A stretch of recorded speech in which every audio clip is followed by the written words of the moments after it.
Bonjour et bienvenue dans ce module consacré à l'introduction à la didactique du FLE. Je suis Dr. Tanina Ben Boudjema, maître assistante à l'université Mohamed El Bachir El Ibrahimi. Dans cette vidéo, nous allons explorer les origines de la didactique et un essai de définition de cette discipline. Que vous soyez étudiant ou enseignant en formation, ce module vous apportera les bases essentielles pour développer une réflexion didactique solide.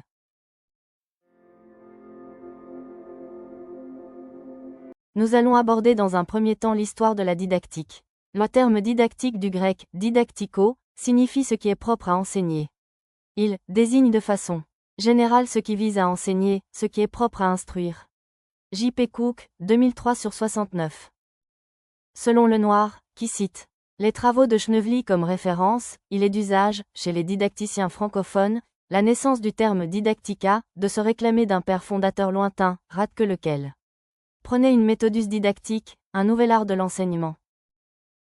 Il ajoute qu'entre 1592 et 1672, Comenius reprend dans sa Didactica Magna les idées de son maître Methodus Didactica, un nouvel art de l'enseignement. En 1657, Comenius reprend cet ouvrage dans un recueil de ses écrits de Opera Didactic Omnia, œuvre de didactique complète.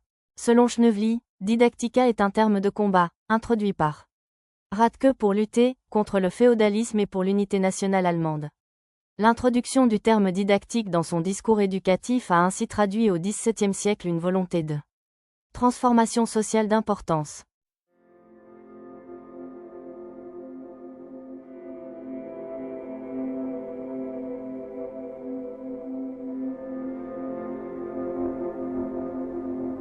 Dans son ouvrage, La Grande Didactique, la didactique est définie comme un art universel qui permet d'enseigner tout à tous avec un résultat infaillible, d'enseigner vite, sans lassitude ni ennui chez les élèves et chez les maîtres, mais au contraire dans le plus vif plaisir, de donner un enseignement solide, surtout pas superficiel ou formel, en amenant les élèves à la vraie science, à des mœurs aimables et à la piété de cœur. À travers cette définition, l'enseignement est vu comme un processus qui peut être universel, mais surtout agréable.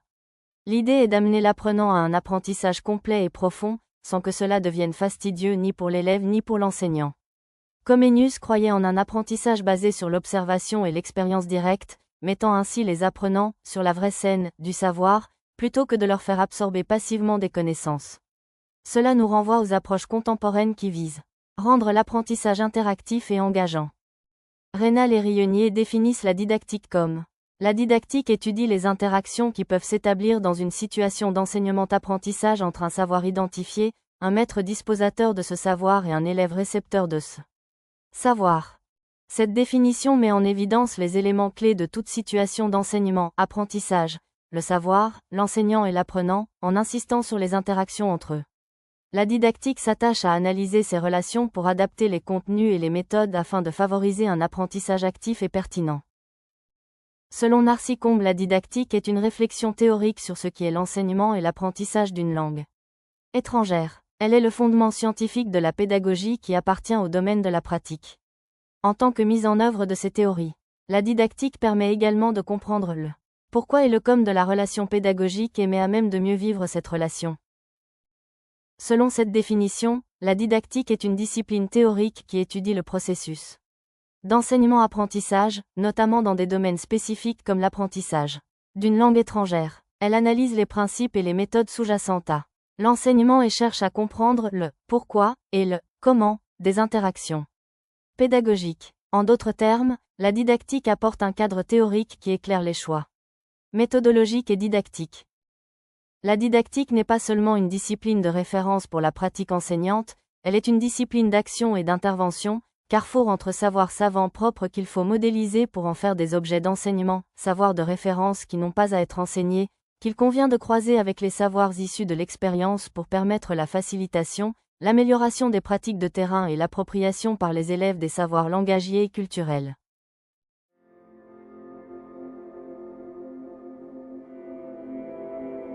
Ces références bibliographiques vont vous aider à enrichir vos connaissances sur la didactique et à répondre à l'activité suivante. Pour évaluer votre compréhension du cours, participez à ce quiz.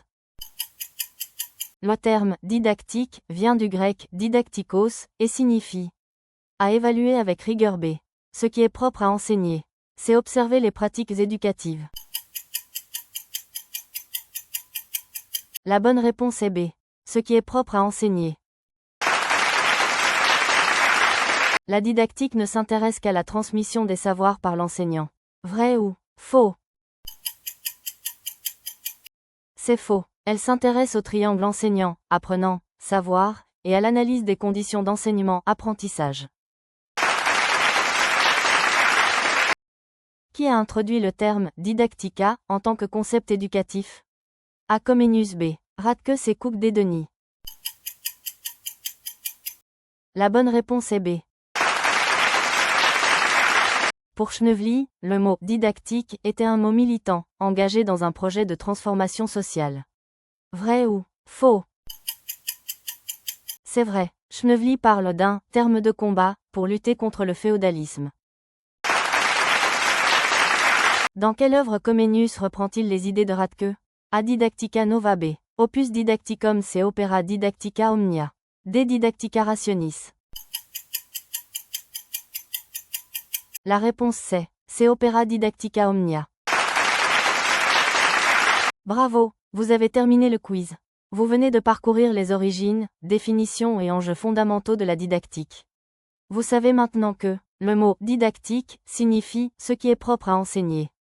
Ce champ s'inscrit dans une histoire longue, marquée par des figures comme Radke et Comenius. La didactique est plus qu'un outil, c'est une science de l'enseignement, en constante évolution. Merci d'avoir participé au quiz. Je vous retrouve au prochain cours sur les concepts fondamentaux de la didactique.